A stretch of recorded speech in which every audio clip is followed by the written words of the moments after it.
Nggak ada yang pantas untuk meninggikan diri. Contoh, misalkan saya jiwa suci. Lalu saya bilang, saya jiwa suci, kamu apa? Enggak, justru jiwa suci itu yang paling rendah. Paling rendah apa? Pelayanannya. Dia masuk ke God juga, masuk ke neraka, siap. Itu maksudnya. Jadi bukan berarti jiwa suci lalu dia ada di singgasana. Oh, enggak. Enggak.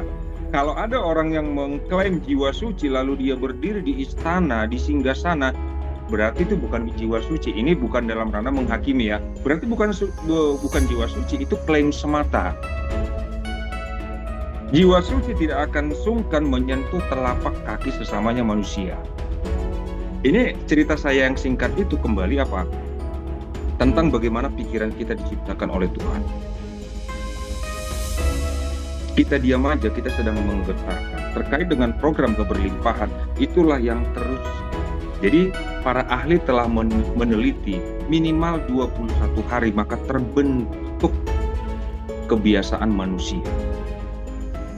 Jadi sebenarnya itu hanya judulnya program, makanya saya bilang ulang-ulang terus. Ulang-ulang terus. Karena apa?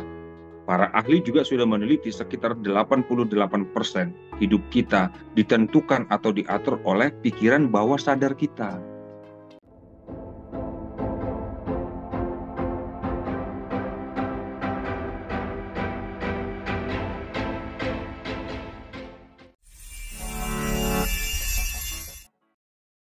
Di RSN udah lengkap semua, tinggal ya silahkan berkunjung ke perpustakaan Rumah Sehat Nuswantara. Di sana dijabarkan semua. Kenapa lengkap? Ya, kenapa lengkap? Prinsipnya adalah dalam kehidupan ini saya memposisikan semua orang sebagai guru.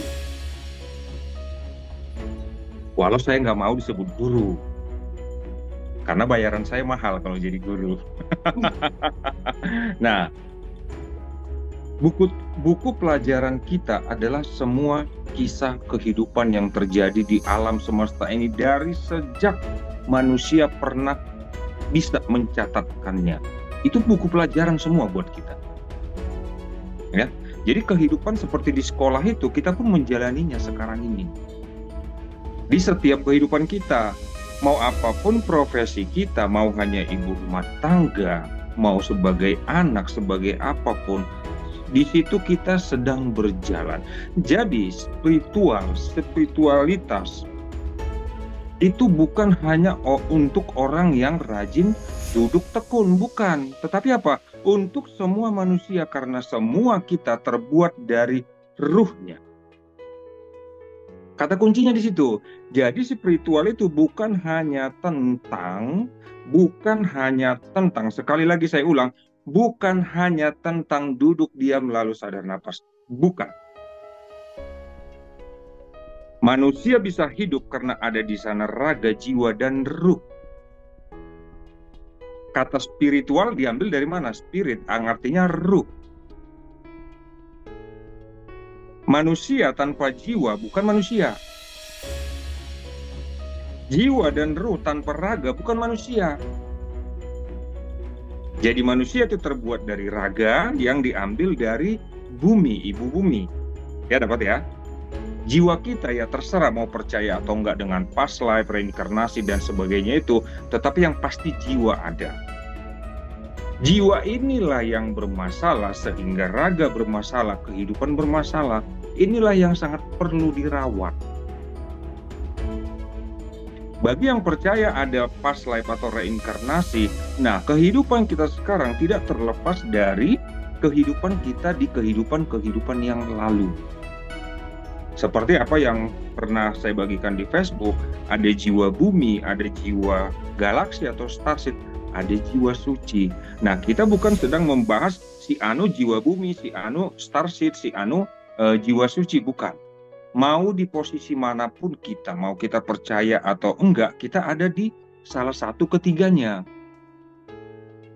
Dengan kesadaran itu kita berperan, ya. Kita akan berperan sebagaimana kita ada di bumi. Nggak ada yang pantas untuk meninggikan diri. Contoh misalkan saya jiwa suci. Lalu saya bilang, saya jiwa suci, kamu apa? Enggak, justru jiwa suci itu yang paling rendah. Paling rendah apa? Pelayanannya. Dia masuk ke got juga, masuk ke neraka siap.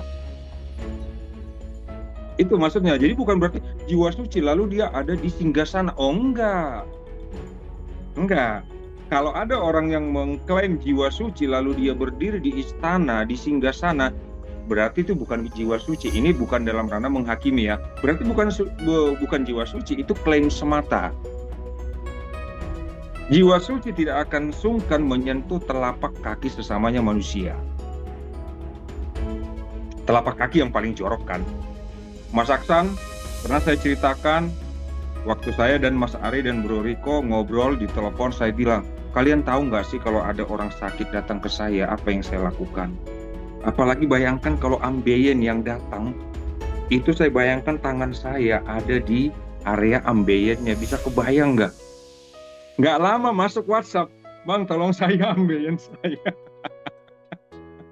Nah, ini cerita saya yang singkat itu kembali apa? Tentang bagaimana pikiran kita diciptakan oleh Tuhan. Kita diam aja, kita sedang menggetarkan. Terkait dengan program keberlimpahan, itulah yang terus. Jadi para ahli telah meneliti minimal 21 hari maka terbentuk kebiasaan manusia. Jadi sebenarnya itu hanya judulnya program, makanya saya bilang ulang-ulang terus. Ulang-ulang terus. Karena apa? Para ahli juga sudah meneliti sekitar 88% hidup kita ditentukan atau diatur oleh pikiran bawah sadar kita.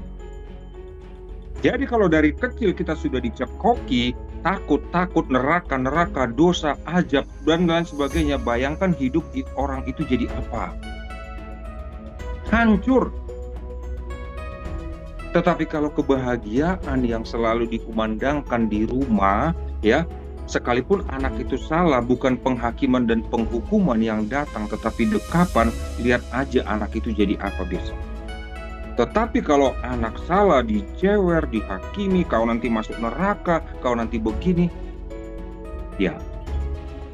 Disitulah saya terpanggil Mas Aksan, Bu Dewi, Pak Hudoyo, saya melepas semua warna.